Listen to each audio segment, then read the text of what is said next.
Hi friends, ஐநர் துணையில் நாளைக்கு என்ன நடக்க போகுதுன்னு பார்க்கலாம். வாங்க வீடியோக்குள்ளே போகலாம். நம்ம சேனல் இன்னும் சப்ஸ்கிரைப் பண்ணாதவங்க சப்ஸ்கிரைப் பண்ணிக்கோங்க. இல்லை எப்படியாவது சேரன் அண்ணாவுக்கும் பாண்டிக்கும் கல்யாணம் பண்ணி வச்சிடணும் அப்படிங்கிறதுல தீவிரமாக இருந்தாங்க. நான் 2 பேருமே நீ பண்ணினா தான் நான் பண்ணுவேன், நான் பண்ணா தான் நீ பண்ணுவேன் போட்டி போட்டுக்கிட்டு 2 பேரும் எனக்கு வேண்டாம் உனக்கு வேண்டான்னு சொல்லிட்டாங்க.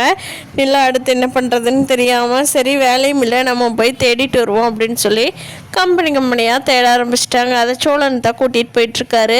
அப்புறமா எங்கேயுமே வேலை செட் ஆகாதப்போ திவ்யா ஃபோன் பண்ணி வான்னு கூப்பிட்றப்போ போய் விசாரிக்கிறப்போ அதுக்கு ரொம்ப பெரிய அமௌண்ட் இன்வெஸ்ட் பண்ணணும், அதனால கண்டிப்பாக எனக்கு வேண்டாம் சோழன் அப்படின்ட்டாங்க நிலா.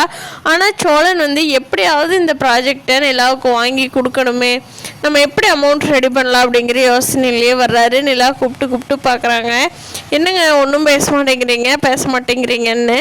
அப்போ தான் சோழன் ஞாபகம் வந்தவராட்ட திரும்பி பார்த்து சொல்கிறாரு, ஒன்றும் இல்லை நிலா, நான் கொஞ்சம் யோசனையாக போயிட்டேன், நேற்றுலாம் கொஞ்சம் வேலை இருந்ததா அதனால கொஞ்சம் யோசனையில் இருக்கேன், வேற ஒன்றும் இல்லை அப்படின்னு சொல்லி சோழன் சமாளிக்கிறாரு. ஆனால் சோழன் கொடுக்கலான்னு நினைக்கிறதுல தப்பு இல்லை. இவ்வளோ அமௌண்ட் அவர் எப்படி கொடுப்பாரு? இந்த வீட்டை விற்றார்னா மட்டும்தான் கொடுக்க முடியும்.